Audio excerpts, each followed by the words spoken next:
கையெழுத்த போடு. பணம் இந்த வாங்கி 5000 வாங்கி. இந்தா பிடிச்சுக்க.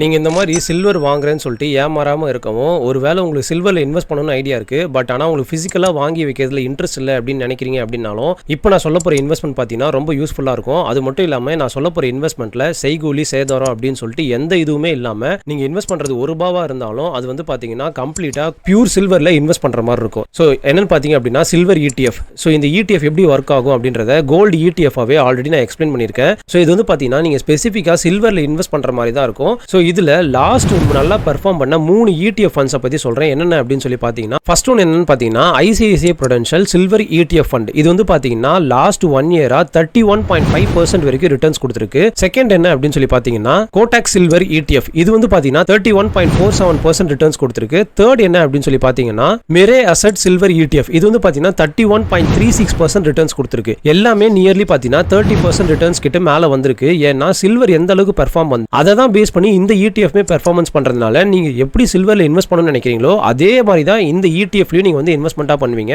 ஸோ இதே மாதிரி நெக்ஸ்ட் இன்வெஸ்ட்மெண்ட் பத்தி அடுத்த வீடியோல பார்ப்போம். நான் சொன்ன அந்த கோல்டு ETF-ஓட லிங்க் கீழே கொடுத்துருக்கேன், செக் பண்ணி பாருங்க. நம்ம நெக்ஸ்ட் வீடியோல மீட் பண்ணுவோம். பை.